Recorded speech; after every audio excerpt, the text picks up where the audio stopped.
Welcome to the Crypto Podcast. You can find all our episodes on the cryptopodcast.org. We're also on BitChute and YouTube. You find the links in the podcast description.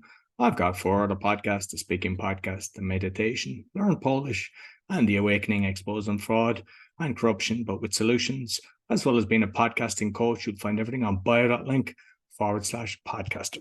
My guest today, I'm looking forward to this. It's an interesting topic. I would say a serial entrepreneur based on what I've researched, but he's the CEO of MiningStore, which designs, builds, and operates large-scale cryptocurrency mining data centers. Please welcome JP Baric. Thanks for having me. I'm excited to be here today and to chat about the world of Bitcoin mining. Yeah, so I've mentioned CEO, but you might just let listeners know a little bit more about JP. Yeah, so I got into Bitcoin mining in 2016. I dropped out of college. I was going to NC State for computer science and just started building and learning more about the energy industry, about Bitcoin as a whole, and about how those two come together. And that led me to building out more data centers in Iowa. I love to slackline and ski and spend time hanging out with friends, but I'm not working on collecting Bitcoin and mining Bitcoin. Brilliant. And you've started early in the Bitcoin, but I think you were early as being an entrepreneur as well. 15 in the robotics camp. Yeah, so my first kind of foray was actually selling some strawberries to local neighbors. And then the real business was a robotics camp. My team, I was in something called First Lego League, where we built these Lego robotics. And my team won first place in North Carolina, where I was growing up. And I decided, wow, what would a great way to make some money, but to use this as an advertising on our marketing. If we placed first in North Carolina and invited people, and they came and they ended up learning how to build robots in my friend's parents' basement. And so that was the first time I realized, wow, I can, don't have to go work for $15 an hour, but I can have every parent pay me $15 an hour and have 10 or 15 kids at a camp and really, exchange my time for more dollars than just if I went and got a normal job. Brilliant. That's fantastic at such a young age. It was a great thing to learn, and it was glad I did that, because then it put me on my journey to take risks and try new things and build the business I have today. Brilliant. So, like you mentioned, I think 2016 for the crypto, but was it prior to that you even heard about crypto, and what was your full journey into crypto? Yeah, so for me, I got into Bitcoin in 2013 by reading an article on TechCrunch. And I was like, what is this form of money that is not connected to the government, and it solves this Byzantine general's problem? So I was kind of still a little, interested. I couldn't figure out how to buy it. So when I saw it the first time, I didn't get to buy it like a lot of people on Bitcoin. And then after I saw it the second time, I was like, okay, I need to figure this out. And so I had the money from the robotics camp. I wasn't 18. I was like 14 or 13 at the time, very young. And I had to go to my mom and be like, hey, I need to borrow your passport and make an account on Mt. Gox. So we opened up an account on Mt. Gox together way back in the day, one of the first major Bitcoin exchanges, and sent a wire over there, my first wire, through this company called Dwala, which was how you could send money over there. And yeah, bought 7-10 Bitcoins, and then was just like, this is crazy. I own Bitcoin. What can I do with it? Started buying socks and shoes, and eventually bought a laptop and traded with it. And then kind of realized the benefits and the advantages of using the Bitcoin network in the mining process. That was the educational journey for me. But it all started with just one TechCrunch article and the idea that money separated from state could be so powerful. Brilliant. And you didn't get caught with Mt. Gox like some of the investors. You were after taking it out, I presume. Yeah, for me, thankfully, I was just so active in the space that I kind of knew that something was up early on. And so I was able to get my money out very quickly, just because, every day I would wake up and I would do Bitcoin. I would trade. I would spend time on Bitcoin forums. So I wasn't one of those investors who wasn't as active and just had money sitting on the exchange. So thankfully, right when I heard some bad news, I got my money off. Brilliant. And I suppose with the wallets now and the exchanges, which kind of ones would you recommend? Ooh, that's a great question. So I personally use Kraken for as a US trader just because I love Jesse's ethos, the CEO. I've also suggest Uniswap for when it goes to decentralized and trying to trade there. I use Swan Bitcoin; they're pretty good, but now they've had some issues with Prime, I think, or Fire blocks and buying Bitcoin. But Kraken is my go-to exchange for now. Brilliant, brilliant. So I suppose let's get into the mining because I've heard a lot about the mining. It was good, it was bad to get into. People were making a load of money, then the processing costs were going up, and then it was the wrong time. So I mean, obviously, you've seen the roller coaster, going through this whole since you're in it at a very early stage. Yeah, so I mean, mining is this complicated slash simple process. At the end of the day, we're just using electricity to do hash functions to mine new cryptocurrencies. So I've mined Ethereum, Dogecoin, Monero, Bitcoin, and when you're running these facilities, you're deploying these mining machines and trying to just extract the heat from the facility at scale. And so for me, the mining process has always been a journey about anyone can do it. It doesn't matter if you're a company, a nation state, or an individual. When I got my first Ethereum miner, it was in like a shoebox almost, or like a milk crate, and you had the GPU set up on it and all connected to one motherboard.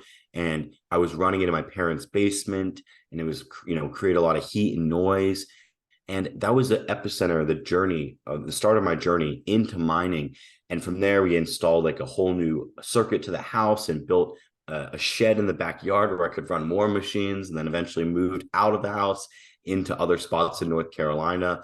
And so that's my part of my journey. But at the end of the day, it's always been about getting other people to learn about mining, to understand that they have the same level of like competitiveness as those other individuals or as a company does, and they can compete. It doesn't matter how big you are, you can still make money mining because you can join a mining pool and get similar rewards to a large miner. Brilliant. And like you mentioned the noise, and I've heard about that. Are the newer machines quieter? And also because when I was studying like decibels, like if it's 90 decibels for 15 minutes, it can damage your ears. So if there's people working in that environment, how are they protected? Great questions. So, machines are about 100 decibels right where you're next to them. And that definitely can damage your ears. And it's actually damaged mine over the years in the facility. You don't really realize it. It's a small little intake. But then when you get older, like, oh crap, my hearing maybe isn't as good now that I've been in a Bitcoin mine, for 10 years of my life working close to them and in them. But our technicians at our facilities, they do have 3M, ear protection where they can actually play music and listen to songs and keep the other noise out. But that's how you protect yourself. And no, they haven't gotten quieter. They've kind of stayed the same. The reason being is because they're really concerned about just withdrawing the heat, and that's their main concern. They're not concerned about the noise as much. The manufacturer wants to make sure that these things run effectively and efficiently. And with like the warehouses that because I think you built about 10, do you have like all air conditioning units to keep the temperature down, or is the heat that's gained, are you actually able to monetize that? Great question. So we're not using any air conditioning, but just using passive cooling. And the heat that is gained is it's just exhausted. We've looked at, okay, how do we dry corn? Because we're in Iowa with a lot of our facilities now. How do we dry soybeans? How do we grow microgreens?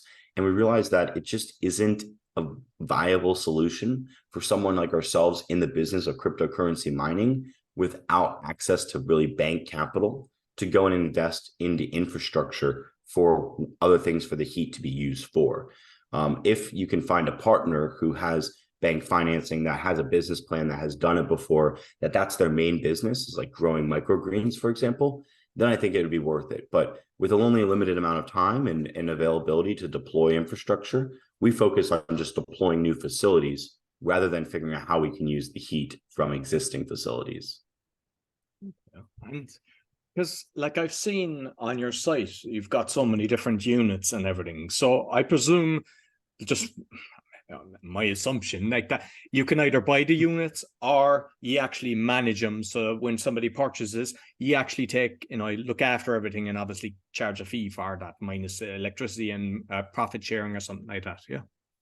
Yeah, so we have a few different ways to work with clients. One of them is the $100 and down. It's called BitVault, and it allows customers to enter into a mining Reg CF, that's regulated crowdfunding. So in the United States, if you're selling a portion of a machine, it's a security. We saw that with cloud hashing contracts and other types of mining contracts. And so what we did is we went in and we said, okay, what's the security process on how you can legally sell a security in the United States and solicit it online through social media? That is called Reg CF. And so we decided, okay, we're going to build these mining companies where we'll work with influencers. They work with their fans. They tell them about the benefits of Bitcoin mining on the grid, the benefits of mining in an economic sense and helping Bitcoin, and then the potential profit. And so they buy a share of a company that buys Bitcoin miners and then just runs those miners for a set time period and returns capital. So that's one set of investors. And over the years, I've always wanted to democratize and decentralize Bitcoin mining, but it was really hard to get the price down. One miner themselves sometimes costs over $10,000, and that puts it outside the reach of most consumers. And so we developed that program for those type of people. And then the second program we have is something called Managed Mining, which you mentioned is that profit sharing program where the customer buys the machines, we lease the machines from the client, and then we take a fee, just like a mining pool, that's based on the profit or revenue generated from Bitcoin mining. Now, this program is a white glove program, so it's really nice because you don't have any power bills. You're not going to be able to run machines and have them not be profitable where you can't pay your power bill because the power bill is taken out of the profits every month. You don't have to pay for components. You don't have to source components.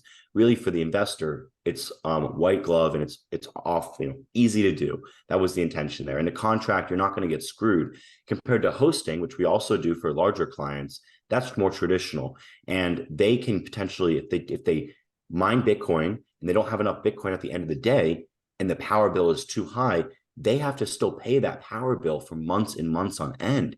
And so you're kind of locked into this contract, and there's a lot of volatility depending on the price of the equipment you bought and your debt, and depending on the cost of that energy, you could be in a situation where you don't have enough money to pay the power bill. So we have minimal hosting contracts, but they're usually people that are traditionally love hosting. And then our last program we have is our Build a Mine program, which is focused on family offices and large hedge funds that want to own the underlying land and infrastructure, the containers, the switchgear, the transformers that run and host the mining facility, along with the miners themselves. And then we work with them over a long 5 or 10 year period to run the site for them. So we try to make it, at every single level, be able to meet someone and say, this is the best option for you to get into mining.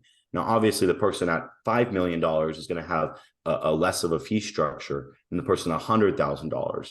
But the goal is, and the intention is, to let everyone get into Bitcoin mining through a way that they understand, okay, this is what I'm getting. This is the fee structure. It's clear, it's transparent, and this is how I can get exposure to mining Bitcoin. And when you have, say, like a greenfield site then, and you're building out, what's the kind of duration it takes before you're actually up and running? That's a great question. So for us, the duration is about 2 months, 2 to 3 months for a containerized site. So the land, it takes about 2 months to get the land zoned, permitted, and ready to go effectively. Then from there, once it's zoned and permitted, it's another 2 months to build it. So after the land is ready to go, we go out, we do all the groundwork, we make sure it's flat, we have our civil engineering work already done. From there, we lay our concrete, dig our underground wires, run the wires with electricians, and then we place down our containers, mining containers, connect them together, switch gear, transformers, connect it all together with electricians, and then we bring in all the machines and start stacking them, racking them, running all the cables, wires everywhere. And in each one of these facilities, they can hold about 2,500 machines for one of our 5 megawatt facilities. And then we have other bigger ones that are like 9 megawatts, which can host 4,000 plus 4,800 machines.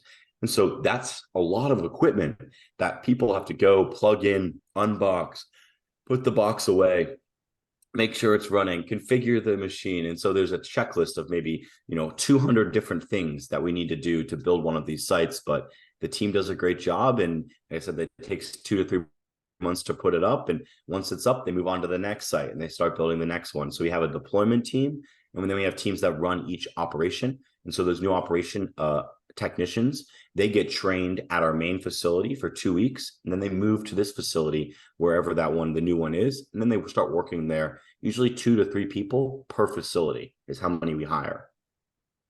Excellent, excellent. And is it possible, because like I've kind of exposed, life investments and pensions and stuff like that, people put money in all their life assuming it to be good, but the reality is not. Is there any way that people can actually have their pension fund go into this? Ooh, that's a good question. So I'm not as familiar with the traditional 401k atmosphere in finance. I would say that the way you can get exposure to Bitcoin mining is through, probably through a public company if you can buy a stock. The problem with buying a public mining company is that you don't have any say on the executive expenses and the expenses to run the business. So for example, like Core Scientific last year was the company with the highest cost of private jet usage out of any private company. And they're a Bitcoin mining company. And so you're like, as a shareholder, is this really how I want my money to be spent? But, that is a route to go the public company route. But I'm unsure if there's another way to get your pension to get Bitcoin mining exposure. But I think if you can get Bitcoin exposure with it, that's a win, because then you can get hopefully around the fees, and you can get that parabolic rise in price and really protect yourself, from inflation and from this government money printing problem we have. Speaking of government, then your thoughts on kind of regulation, because we've all heard of FTX and Gary Gensler and MIT and all the connections around. It must have hurt. I don't know, did it hurt you? But like, it hurt the industry.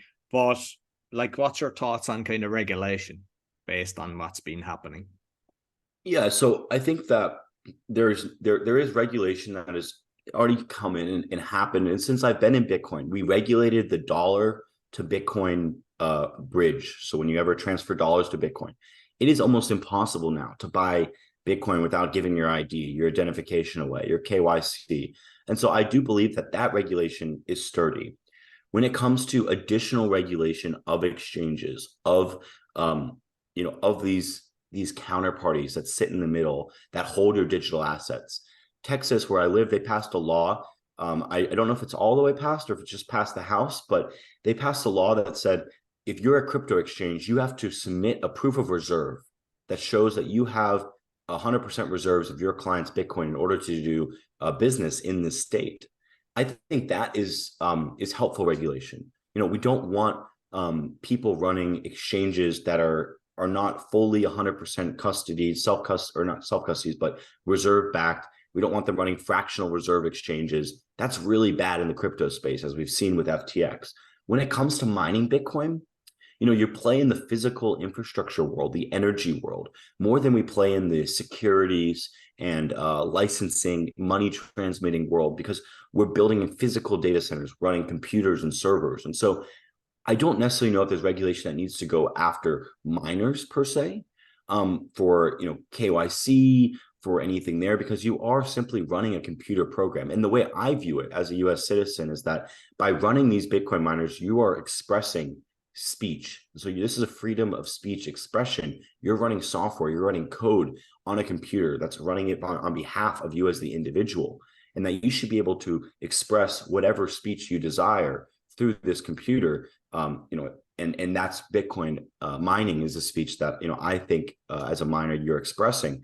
And so I think that is protected, in the Constitution, and that should be not regulated. And you shouldn't have to have a license to express, to run this computer program, or a license to have to use electricity. Because once we start to say, oh, you need extra special licenses to use electricity, well, that's one of the core, day-to-day assets or building blocks of life.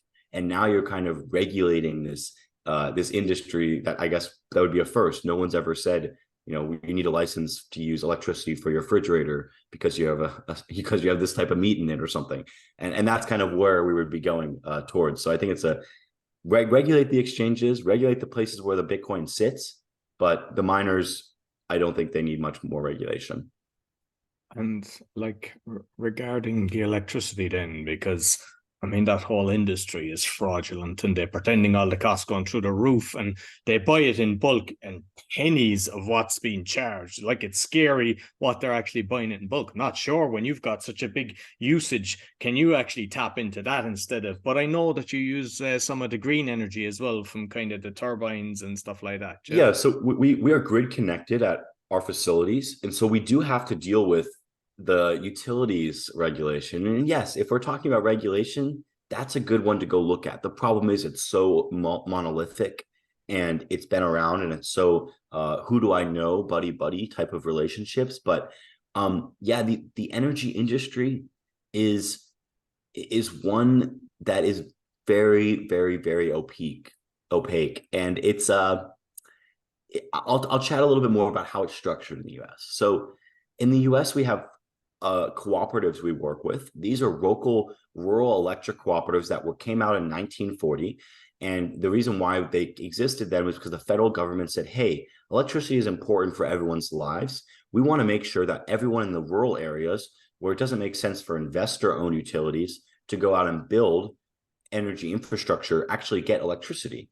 So they gave really cheap loans to these companies that are called cooperatives, which are supposed to be a group of members in the community that come together to run this company that's a non-for-profit that then pays something called patronage, money back to people that is returned or that is made in profit effectively to its members. And so that's a local cooperative. Then they all, instead of running their own business and buying from the market, most of those cooperatives actually gave away their rights to someone called a distribution cooperative, which owns the transmission lines and the electric lines. And that's where you start to get into the next layer of, let's just say, fun when it comes to the pricing, because now it's like, oh yeah, the line we have, you have to pay us this much money to use the line. And you're like, what? Why are we paying this absurd fee to use the line? We use it every day. This is ridiculous. And so anyway, they manage the lines, they manage the scheduling, the dispatching of energy. They bid your energy in the market for all these smaller cooperatives. And then they actually feed up into a much larger cooperative. And for us, that's Basin Electric. Basin Electric owns 9% of all of the energy consumption in the SPP, which is Southwest Power Pool around the Midwest region. And Basin Electric is owned by Warren Buffett and Berkshire Hathaway. So their intentions and their incentives are nowhere near aligned to the incentive of the local consumer at the bottom.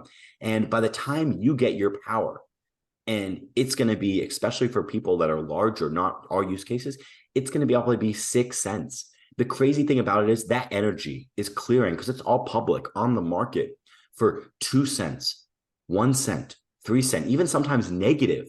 But that money doesn't get past the consumer because of all these administration fees and other fees. And we've had stories where we build a mining facility, Roy, we negotiate a brand new contract that takes the risk from the utility and brings it onto us, the market power risk. And that utility says, well, we got to keep our margin on this contract. So we're going to say your service fee, we're going to increase it by 400%.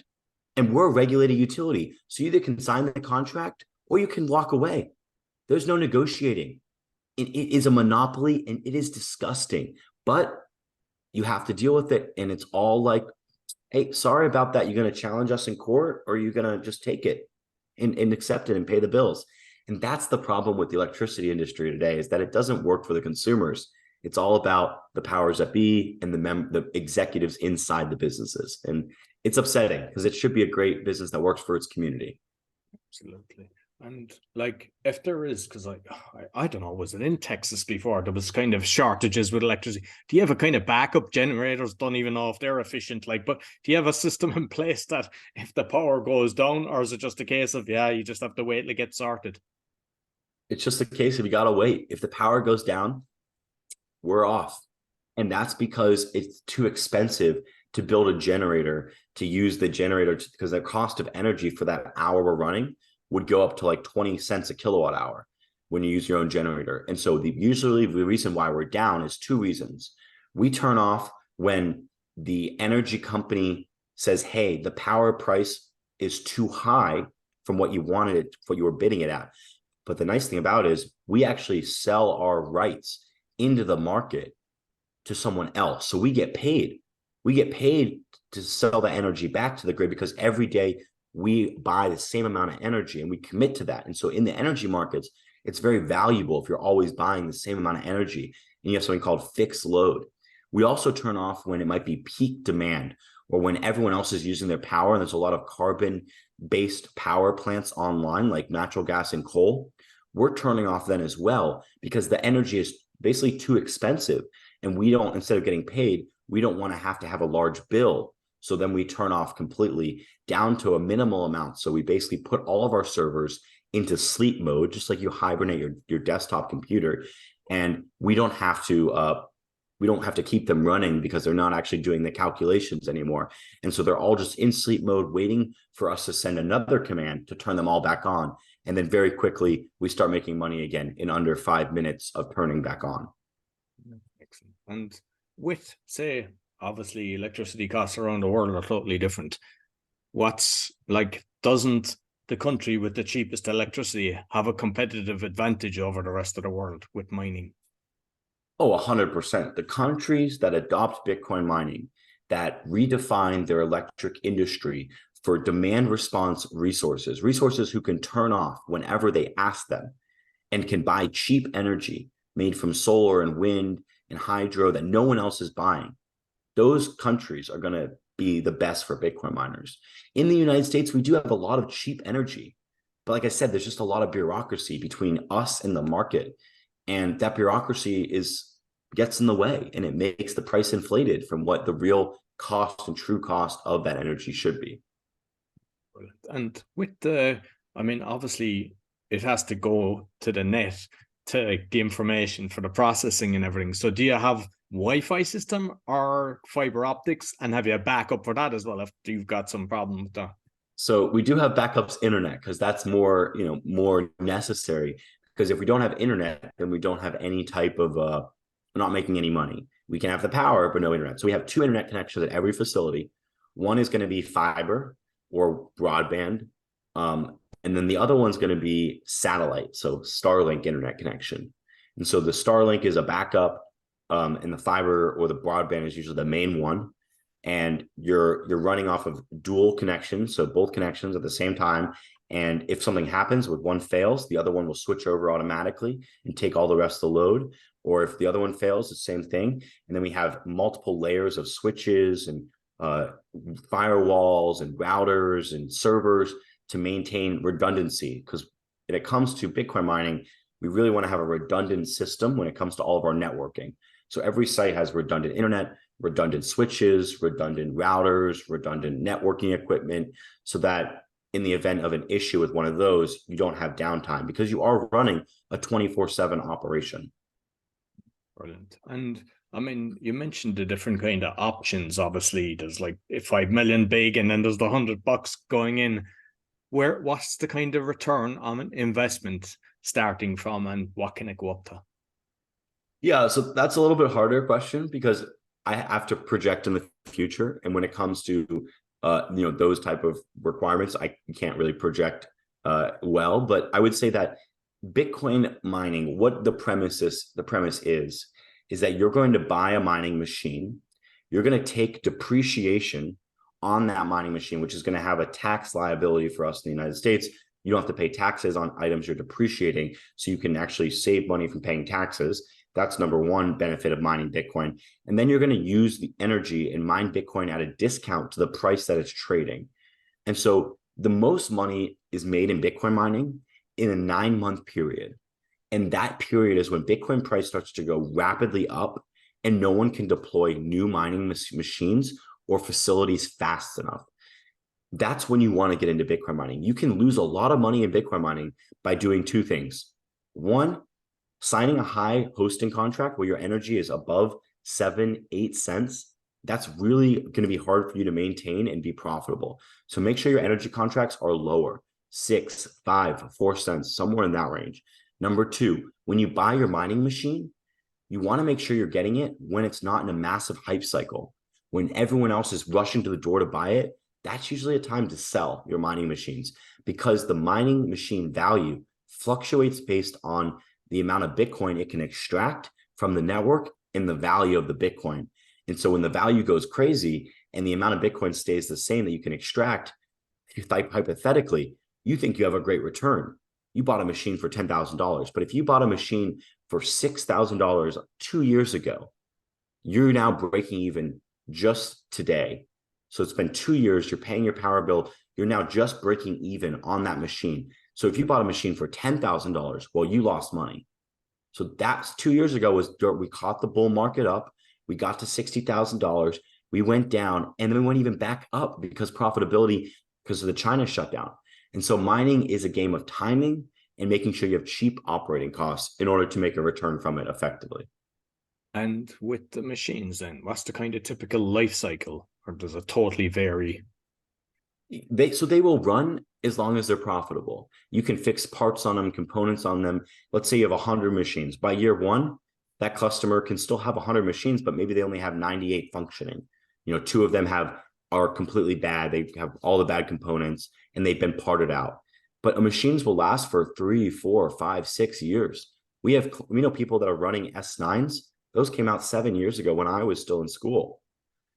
And they run perfectly, which is insane to think about, but they do. And so really a mining machine has a lifespan until it becomes unprofitable, and then it goes to get recycled. And even if it becomes unprofitable, it's actually sometimes people just turn them off and then they wait for the price to appreciate and that 9-month moment to happen again, and they turn them on and they make more money on the 9 months. And you can do that a few different cycles, probably 2 or 3, and before that machine needs to be recycled and discarded. Is most of the processors coming from Taiwan, or is it vary around the world? Most of them are coming from TSMC in Taiwan. So yes, that's where a majority of the processors come from. There are some out of the Chinese semiconductor factories, some out of Samsung as well. But yeah, mostly out of TSMC. And is that a fair with kind of China and Taiwan? We hear a lot about that in the last kind of year or so. I mean, who knows what will happen, but like, there's a fair there with that. Yeah, if they invade. Well, if they invade, it's not only Bitcoin mining, but it's every electronic that's effectively made there. So it would be a huge issue. Now, obviously, I think China understands the value of these semiconductor facilities to the world and to themselves as well.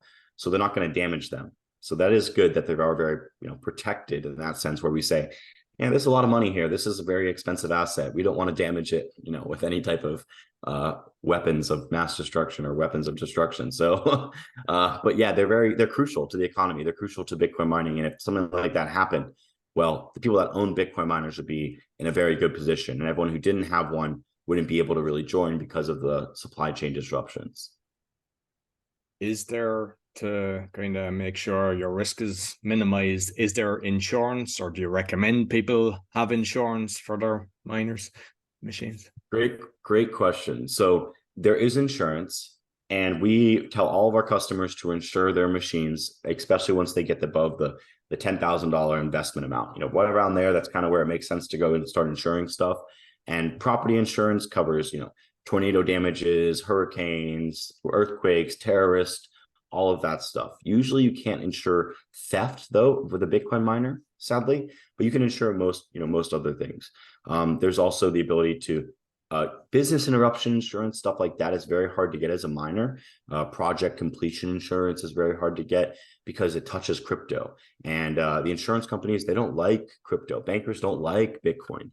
So they try to keep away from it when it comes to their policies, but they will insure the physical machines for damages. And we do tell clients, get your insurance, make sure you're protected.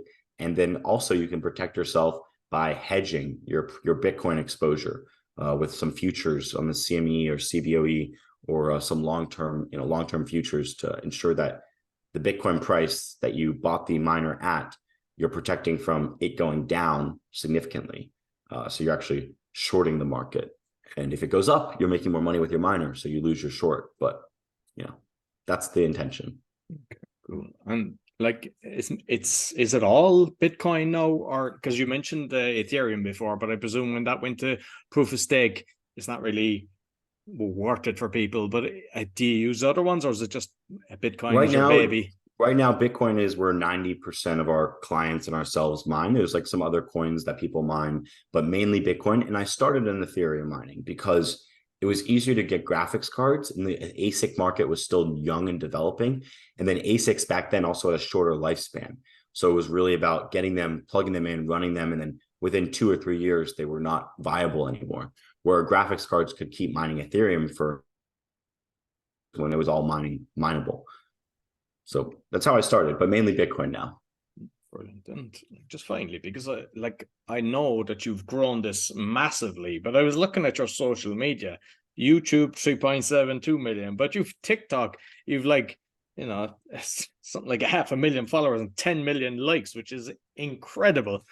how how have you done that? Like, have you any tips for people for actually growing that, or why did you get into the Yeah. TikTok?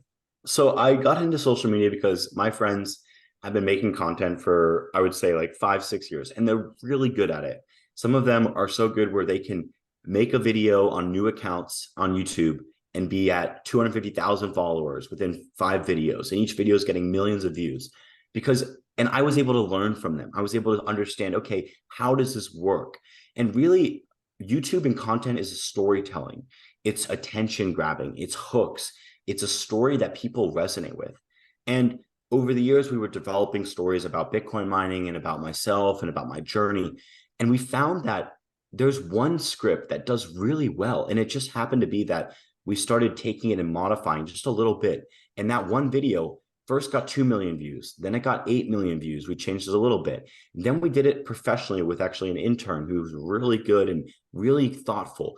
And he made a video that went ultra viral, got 37 million views on TikTok, tens of millions of views on YouTube. And the video is interesting because it starts off with like, hey, this is me. This is JP Baric. He bought Bitcoin in 2013. He bought this many Bitcoin. And it says like, instead, he could have bought 11 Lamborghinis. Now, first of all, who needs 11 Lamborghinis? No one does. But comparison of like, you could have done this, but he did this, just like people's mind, they love that. It resonates so much. And then they can like, oh my God, he built this Bitcoin mine. Here's how much everything costs to build it. And they story, they're just entertained and they keep with it. And so we've noticed that formula of like making content, where if you just take a simple formula of like, hey, when I was this years old or back in my day, I did this. If I would have done this, and if I would have not sold those Bitcoin, I could have done X, Y, and Z, which, you could do that with your house. You could do that with your pension fund, your stock account. People seem to really be like, oh, this is great. Like, who's this guy? And so that resonated and that went viral. But for us, I'm trying to make educational content, less viral content. The viral content's nice, but it's better to like share the value of why Bitcoin mining, why energy usage is important. What's the size of a solar farm, a wind farm, and a nuclear plant, and the different energy that's produced. So my intention is to educate people on energy and Bitcoin mining in their life and how they can make money from energy. But what gets views is the clickbait stuff. And, you have to throw some of that in too to keep people around and get new people interested. Listen, JP, thoroughly enjoyed our conversation. You might let people know how they can get in contact with you. I did as well, Roy. And you can get in contact with me at MiningStore on Twitter, at John Paul Baric on Instagram, and at JP Baric on TikTok. Also available, miningstore.com. Send us an email if you're looking to get into Bitcoin mining. And I'll say, just last thing is, I will never ask you for crypto from my social media accounts. So there's scammers out there. Don't send me crypto. So if you get a message or a DM about my trading group, it doesn't exist. It's fake.